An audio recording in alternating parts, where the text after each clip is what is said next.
Right now I'm in the, I think it's called the Cromwell Garage here in White Plains. Dead empty in here today. This is weird. It is Sunday at 11 o'clock right now. It's crazy empty. I've never seen it like this. No one's parked over here. Man, this thing is just packed during the week. Wow, look at that. There's an open spot here. That's crazy. Could charge a car for free here, by the way. You just need to pay for the parking spot, which is $1.50 an hour. But and those are the only two chargers in the whole garage, by the way. So it's free charging, but you do need to pay for a parking spot. My camera is acting up. I don't know how much of that you guys heard, but long story short, this is the garage to be in. You could charge a car for free here, and you pay $1.50 an hour to park here, period.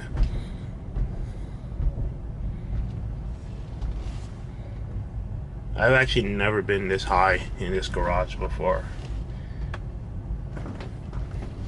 There's a roof here, but the roof,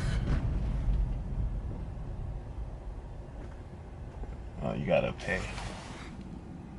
Yeah, permit parking only. All right, well, looks like we can't do the review here. Yeah, you know what, I'll just do it right here.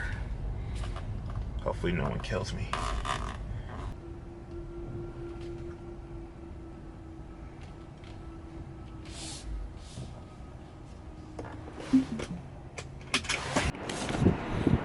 Alright, so I wrote a list of things down. Pros and cons, good and bad, and what damage I have to the car so far. My camera's acting weird, so I don't know how long this is gonna last. I don't know if this is gonna work, but here we go. So, first pro. This car is very, very quiet. It's quiet on the outside, quiet on the inside. People don't hear you coming at times, which is a bit of a con. I could be driving in a parking lot and people won't hear me behind them when they're walking in a parking lot.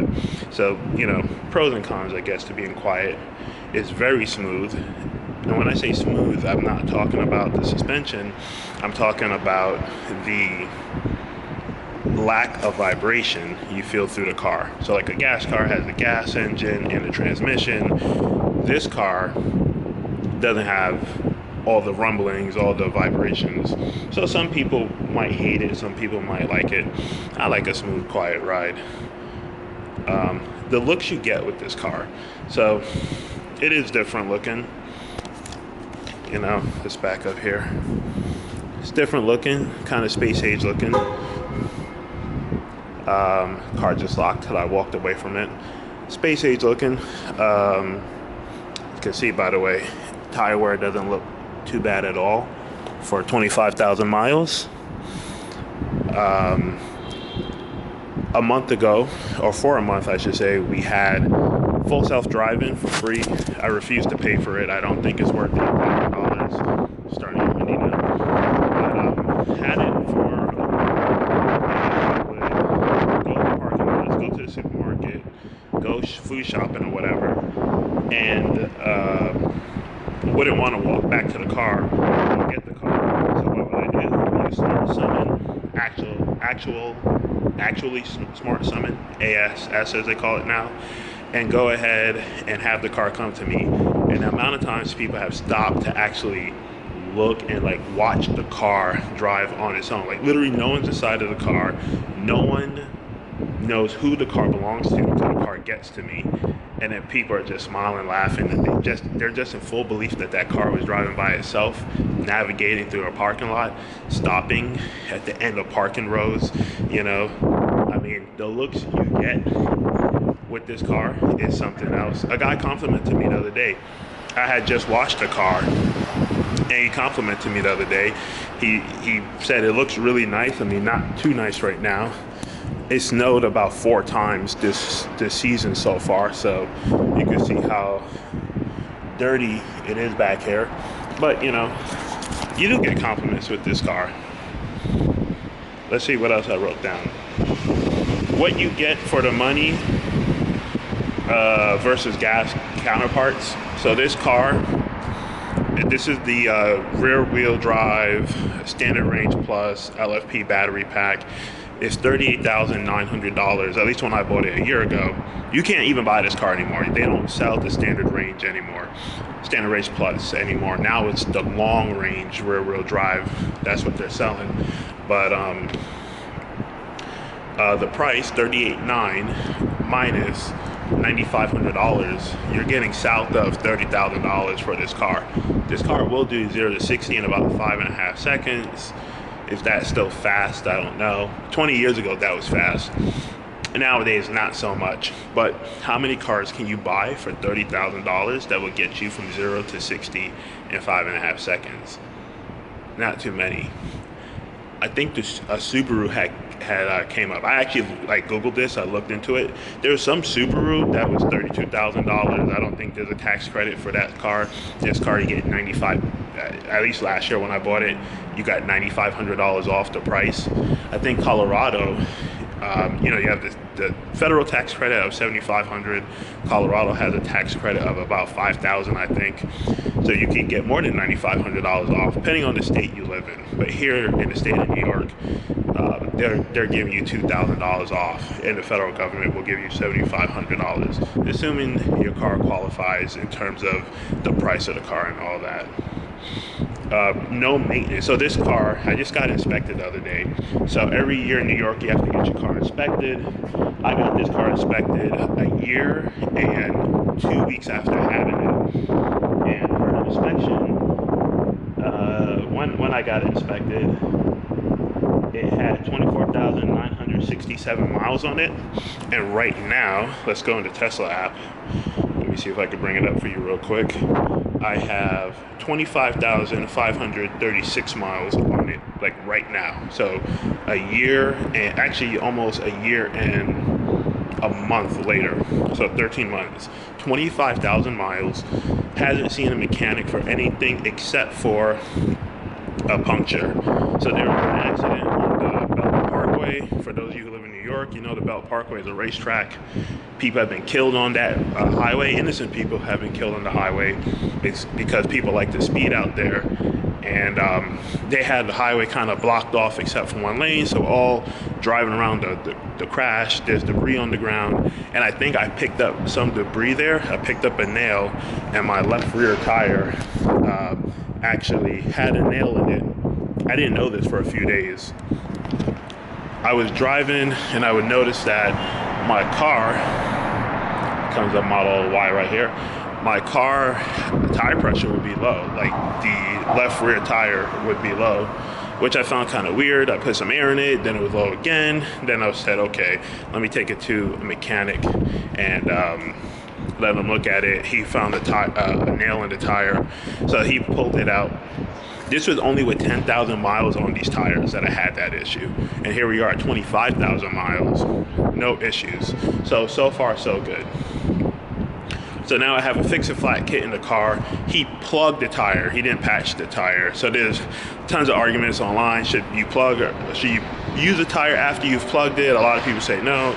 I mean, 15,000 miles at least on a plugged tire, still going strong. I mean, still driving in New York City and all that stuff. So, it is what it is. I think overall I'll be fine. Traction control, really, really good. I was driving on, let's go over here. I was driving the other day, going up a hill on a bridge, kind of like this concrete here. And I can actually feel the car not want to accelerate as I'm going up the hill. Because the ground was wet, and it seemed like the car is like, okay, take it easy. This is a rear wheel drive car. You don't need to spin out. So you can actually feel like it was limiting power for a few moments there. And I've had other times where, again, in the rain, I try to make a turn, and one of the rear tires was over one of those metal plates. And when I hit the gas or the accelerator, for a quick second, the car wouldn't go, and I was like, okay, that's kind of weird. And then I realized what I ran over, and I'm like, all right, that makes sense. Those things are very slick. They're like ice. Trust me. From riding a bike all those years, those metal plates are just like the worst things to roll over. All right, climbing hills in the snow. One of the first quote-unquote challenges I gave this car was climbing a hill in the snow. Funny enough, the first time I drove this car in the snow was actually right around here in White Plains. This is back when I still lived in Brooklyn. I had no clue I was moving to White Plains, but I was out here on the Merrimack Ave, for those of you who know the area, hanging out with friends. It had snowed that day. Then we drove back down to Mount Vernon, then it was raining, parked on the hill, continued to hang out with friends, came back outside. Then it started snowing in Mount Vernon, but I'm parked on this uphill. And as I'm getting into the car, there's a Honda Accord, I think, trying to climb up the hill, and he can't get up the hill. It's a front wheel drive car. He cannot get up the hill. I just see the tires spinning, and he just kind of backs out of the hill. Now, just to give you an example of how steep this hill is for the cyclists out there, you will be in low gear on both sides for sure, even on a mountain bike. This is a pretty steep hill in Mount Vernon. Like, it was hard walking up the hill. That's how steep it is. It's hard without the snow. It's really hard with the snow. So we get in the car, my fiance and I, put the car on drive, and the car just goes right up the hill. Like, there's no snow on the ground. Now, you could feel that you're pressing the accelerator pedal in more, because it is limiting power, but there's no wheel spin, nothing weird happened. And, you know, I just went home like there was no snow on the ground, which was pretty crazy. So overall, it felt good. The dash cam on this car is really good, really like it. So the dash cam, you know, you have a camera under here. This serves as your rear, your backup camera, and also while you're driving down the road, it serves as your rear view camera. You have your left blind spot camera, another one on the right side, and then you have 3 cameras up here. So you have, okay, this camera's been acting weird. It just shut off on its own. But I was talking about the cameras. So you have a camera here. This will serve as your blind spot camera. When you're driving, let's say, you know, the weird thing is when I flip this, I have one of these flip cameras so I can see myself while talking, and I can flip it down and then it looks like a regular camera. So I'm really not going to try to touch it too much. But when I turn on my left turn signal, let's turn on the right one. When I turn on the right turn signal, I can see what's over there. And then obviously I'm looking in my mirror and looking over my shoulder, but sometimes I catch myself not looking in my blind spot because I have this camera here. And this camera does a great job of looking over your shoulder at times. I'm really trying not to get too dependent on technology, but I think only Honda has cameras like that. I mean, more and more cars are starting to have them now. When you turn on your turn signal, a little blind spot camera comes up. But it's nice. I would definitely say it's nice. Going to a technological car will be kind of hard for me.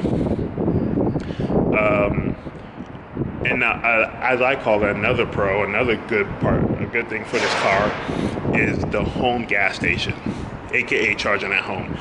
I don't have a home. I don't live in a house, live in an apartment.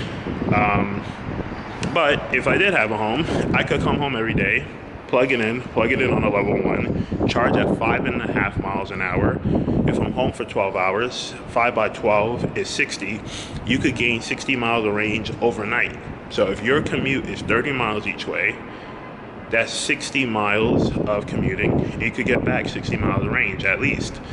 So, you know, a ton of people are like, oh, well, what if you can't charge? Well, I read online about 60-some% of America live in a single-family home. And I'm sure most people have a garage, either attached or detached to their home. And they could just plug in a charger and just charge at home. And I kind of wish I had a house someday just because of that. But interest rates are crazy, and that's a topic for another video. As it gets windy up here. One last good thing I really like about this car is the storage. And again, this is a mid-size sedan. It's nothing crazy. It's not big or anything. But let's just look at the front here. So it's kind of messy, but you can see have tons of stuff in here. I like to put my book bag in here when we do our road trips because you can't break into this. I mean, you would actually need like some kind of crowbar or something to break into here. But I usually put my book bag in here, you know, keep my vacuum, my charger, Starbucks coffee, Rain-X, windshield. I usually keep windshield wiper fluid in here. Dirty towels, because when I bring my bike with me, I usually need to put a towel between the bike and the front rim because I take the front rim off. Let's just go to the back. Let's look at the back of the car. Again, you see how windy it is. Like the trunk wasn't open all the way and stuff was moving around. More dirty towels, side pocket, shovel. Don't want to get caught out here without a shovel. And some storage down here, right? So overall, this size. And another thing is, let me actually move my seat up. So by the way, that's not my driving position. This is on easy entry, so it's easy for me to get in the car. But this is actually my driving position. You see the back seat just fell down. So now you can pass things through here. So again, I've had bikes back here before. Let's open this up. I've had 2 road bikes back here before, and you know, just ton of room. Again, this is a Model 3, not a Model S. Model S, you could remove this. I kind of wish they built the Model 3 like that, but either way, still tons of room. So overall, tons of space in this car. I'm really enjoying it. So let's go over, you can't see me, let's go over some of the cons of the car. I wrote those down too. Okay, I kind of mentioned this earlier. People don't hear you in parking lots. So when you're driving in a parking lot, like yesterday I was at Walmart, I'm driving behind this lady and her 2 kids, and she's kind of on the right side, so I'm like, okay, let me go around to the left side to pass her, right? So she's walking, I'm driving. She's pushing a shopping cart. I'm assuming this woman didn't know I was behind her, because when I started to pick up a little bit of speed, like, you know, 8-10 miles an hour, she looks over her shoulder and just runs right in front of me. And what does her kids do? What do her kids do? They follow her. So now, if I wasn't paying attention, maybe I would have ran over those kids. People have no clue that you're behind them at times. This car only makes noise when you put it into reverse. Which, let me see if I can do it real quick. So let's start the car. Let's see. I don't know if you can hear that like space age sound.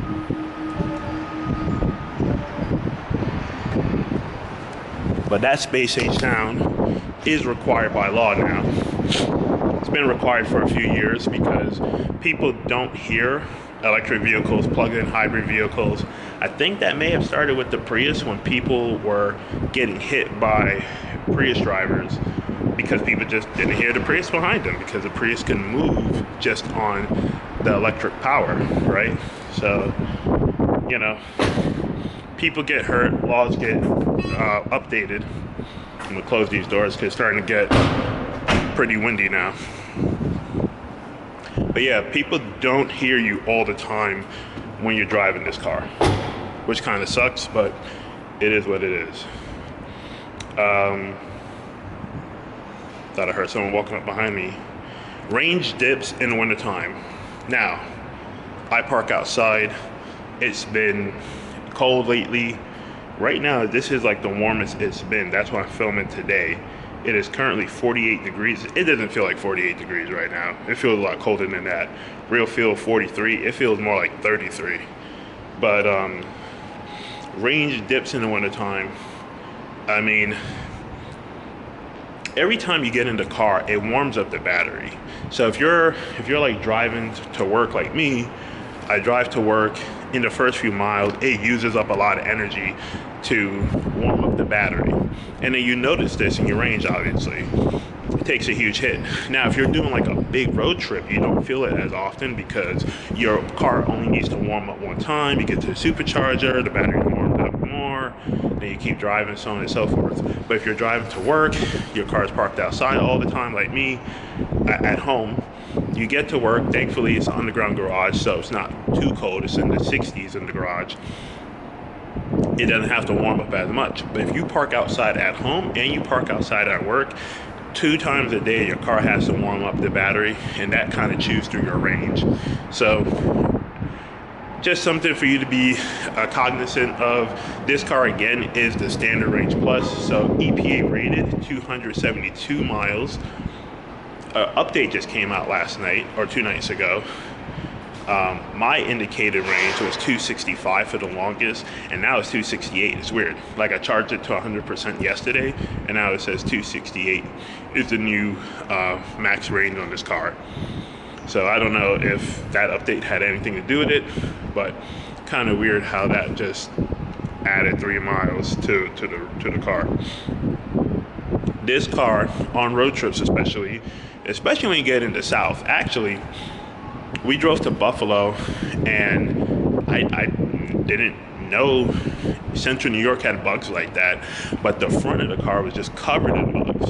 Let me see. I mean, you can't really see it here, but like, because this area is so flat, it just picks up so many bugs. Like all of this here, even the license plate obviously, but all of here, just tons and tons of bugs.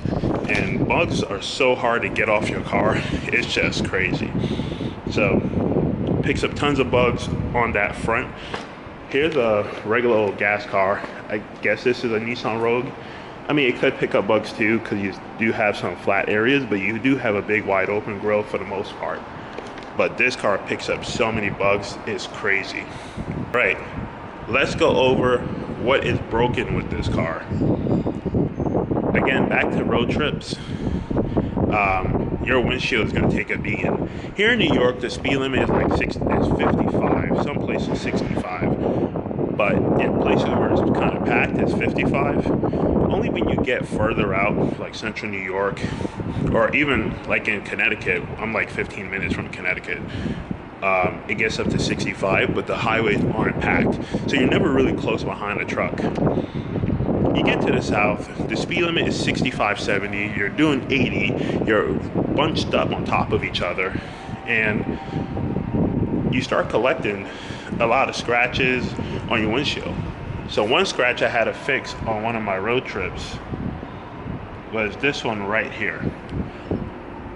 This is actually a pretty sizable chip, and I remember when this happened, this was nuts how loud it was. And by the time we got down to Florida, I looked at it, and I got one of these little Walmart repair kit things and kind of fixed it.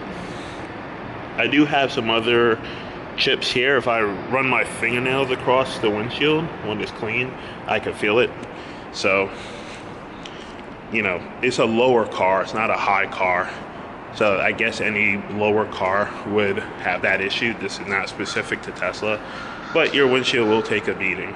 And allegedly glass is free with my insurance policy. So if I did have a major crack, they would replace it for free with no deductible, but we'll cross that bridge when we get there. All right, another broken thing with this car is this panel gap on the left side of the car, right? So this is the back bumper. This panel gap is kind of tight. And let's go around this side. This panel gap is kind of open. Now, this is not a Tesla panel gap issue.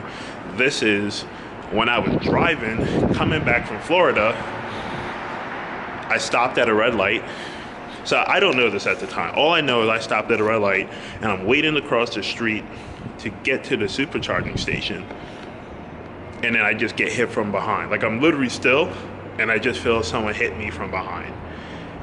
This bumper was never replaced. It didn't take any damage. I mean, the bumper is still fine. this bumper is actually pretty hard compared to the front bumper. This, at least on this car, this front bumper is soft. When I put this rubber, if you live in New York or any major city, everyone has like these rubber things on their front license plate because people back into you all the time.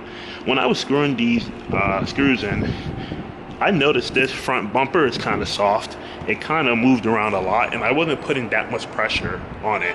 So the front bumper is soft with this car. Maybe that's true for all cars for safety reasons. This back bumper is really hard. This person hit me so hard, I thought that the back bumper was gonna be dented up. Like, it was such a hard hit. And what they did was they kind of hit me closer to the left side, and that's what caused this panel gap to kind of get pushed in. Now, when I went back, first of all, I got out the car and I yelled. It was a woman. She looked, looking back, I think she was on drugs, I don't know. But I got out the car, and we're at a red light. We're like literally in the middle of the street when this happened. I get out the car, I look at it, I make sure that the trunk opened properly. She's like, oh, I'm sorry. I yelled at her for like 2 to 5 minutes, whatever it was, and then I let her go because there was no real damage. But that panel gap, I remember telling this story to my friend, and he said, maybe your bumper isn't damaged, but go look at your panel gaps. And he was right, because this is pushed up. Now, do I know if that was pushed up before the hit? I don't know for sure. But it's kind of funny how I got hit more on the left side of the bumper, and the panel gap is now closed up, and you know, what happened. It is what it is. But that literally felt like a hard hit. I can imagine, like yesterday, I was driving around Peekskill trying to get back to the Springbrook Parkway, and some pickup truck ran into the back of a car, and the back of the car was all smushed in. Like the flatbed truck was already there by the time we got there. The back of the car was all smushed in, and I can imagine how hard those people got hit. You know, I mean, if I got hit and I have zero damage to the car, not that this car is like bulletproof, what about those people who got hit? Like, how hard is that for them, right? Are they going to need therapy for months or years on end? I don't know. I think it's this side here. When you hit the trunk open button, there's only this side, the left side, is powered. I think so. And this panel gap on this side is way wider than the panel gap on this side. This is by far tighter. And I read online, I read this a long time ago, like way before I even bought this car. The reason is the power comes from the left side of the car, not on both sides of the car. So technically your trunk is kind of somewhat uneven. Over time it will become more and more uneven. If that's true, I don't know. If we looked at older Model 3s without the power lift, is that true? Maybe, or maybe not, because you don't have that unequal power to lift the trunk. So who knows if that's true or not. Okay, curb rash, very, very common on the Model 3. I think I'm a decent parallel parker, but 6 days after buying this car, I scraped the right rear rim, right there. So I think each one of these rims have some kind of damage. Like, I did that damage. My fiance, I think, did this one. I think the left front might be okay, and the left rear has this little nick. So, you know, by the way, when she was parallel parking, I was kind of showing her how to parallel park, and she got a little too close, a little too quick. So, you know, I'm not blaming her. This is like almost everything is me. I do like 99% of the driving with the car. So, so that's the broken stuff, quote unquote broken. Overall, I think we're okay with this car.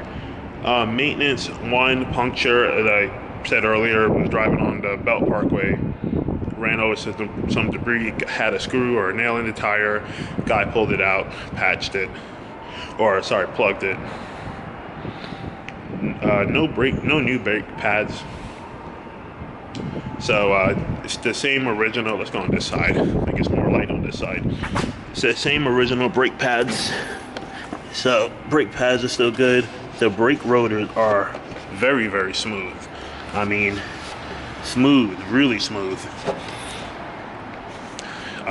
You know, over time, just like your bike, you'll get dirt in there and it starts to wear out those rotors. Those rotors feel brand new. And again, because of the regen braking, I almost never use the actual physical brakes on this car. I try to drive far back from people, so when they start braking hard, I could just take my foot off the accelerator and not really use any friction brakes. Wipers. I'm on my third set of wipers with this car. I had the original wiper that came with the car, a set of Rain-X Latitudes, which were okay, and now I have some 5+ or something like that silicone wipers. So these wipers are actually pretty good. I like them. I mean, they curve a lot better than the Rain-X, so I think they're good. They say silicone, those are way better than rubber wipers. So if that's true or not, we'll find out in the next bit. But I never really loved the Rain-X wipers, but I do like the Rain-X spray. I mean, it really helps keep your windshield clean. It's really, really good. Washer fluid. So I'm like on my, I don't know, third, fourth bottle of washer fluid. Usually I keep an extra bottle in the front. I need to go pick one up once it starts snowing. I mean, again, it snowed like 4 times since I've been here in White Plains. And when I say snow, I mean 2 times it snowed and actually stuck to the car, and 2 or 3 times it has been like flurries where it kind of stuck to the grass for a few minutes and then it kind of started raining. So yeah, it snowed, but it really didn't do anything. Like, no one cares. And I guess you could consider this like time or energy in terms of maintenance. Vacuuming the car. So have a kid, gotta vacuum the car. Overall, I think the car is fine. Like, he's not a messy kid, but I will tell you, the day we bought this car at Tesla out in Long Island, Smithtown. By the way, these are some of the mats that we have. I bought these 3 mats, so driver, passenger, and rear.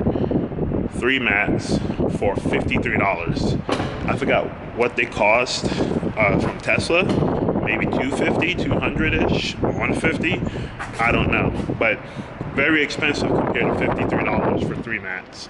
I even told my dad, and he was shocked that I got decent mats that fit the car.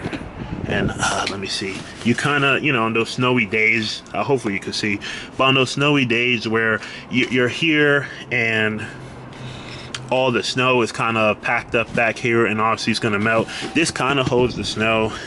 It kind of it's kind of like a cup, right? So it kind of holds the water intact. And same thing here. Like, it kind of, you know, it's decent. I mean, it even says Model 3. Even says Model 3. It kind of looks decent, you know. So overall, I think I did a decent job. And something else that I did, and it needs to be nighttime, is I put these Tesla lights here. So I think this definitely gives it a nice look to the car at night. I think the next thing I'll do is do the door sills, so Model 3 lights up. So overall, easy on the maintenance. One broken thing I did forget to mention is this door. I don't know if this is really broken or if it's my imagination, but if I take my hand and rub it here, it kind of feels like the door isn't closed properly. Camera messed up on me again, but anyway, this door feels like it doesn't close properly. When I did my range test the other day, it sounded like there was extra wind, right? I did a range test between 70-75 miles an hour, so you are going fast down the road, but it really felt like the window was cracked and like air was getting in. And then when I came back here and started touching the car, checked out the car, this isn't flush, and this is kind of in. So it kind of feels like the car is slightly open. I'm gonna just act extra here, but you could kind of see I open the car. This is what it feels like sometimes. Like this is open, and then when you have an open door, it kind of feels like this part of the door is kind of in. So I don't know. I mean, I might take it to Tesla and have them look at that. That's really the only thing that I've noticed. Also, my kid likes to slam that door a lot, and I tell him just take it easy. So maybe it's something that he's doing. I really don't know. But because by that logic, the driver's side door, this should be kind of messed up, right? Because anytime the car moves, I have to get through this door. He's not always in the car with me, so I don't know. Maybe it's just by chance that happened. I don't know. But when I touch and feel this side of the car, this actually feels right. Like it feels good. Same thing here. Like this side feels good. So I don't know. I don't know if I need to take it in. Now, speaking of my kid, and I guess like all people in my family will go through this. When I was a kid, I had my hand here, actually on the driver's side. This happened on the driver's side, but I had my hand here. My dad opened the car door, and I put my hand here. This is back when doors had frames on it, right? Because now it's just glass. But back when doors had frames going around it, I had my hand here as a kid, and my dad, he slammed the door in my hand. When I was like 5 years old, this happened. Well, I did it to my kid back in Florida over Christmas break, so that would make him 6 years old. And his hand was here, and I slammed the door on his hand. Now, since that happened, this B pillar is kind of pushed in a little, actually. It's really weird. Like, I could kind of put my finger in here, okay? But if I go around on this side, I don't have as much room to put my finger in here. So this piece of the car on the passenger side is pushed in a little bit, weirdly enough. So is Tesla gonna fix that? Are they going to allow me to use my basic warranty for being a bad parent and slamming his kid hand on the door? Probably not, but you know. But anyway, those are the pros, the cons, the good, the bad, the ugly, the broken, the whatever about this car. 1 year old, 25,000 miles, be at 26 pretty soon. Hopefully you liked it. Hopefully you enjoyed this video. People always like Teslas are terrible quality, so on and so forth. And I mean, I really have pushed this car, and so far so good. So I hope you liked this video. Like the video if you liked it. Subscribe to the channel, and I'll chat with you guys later.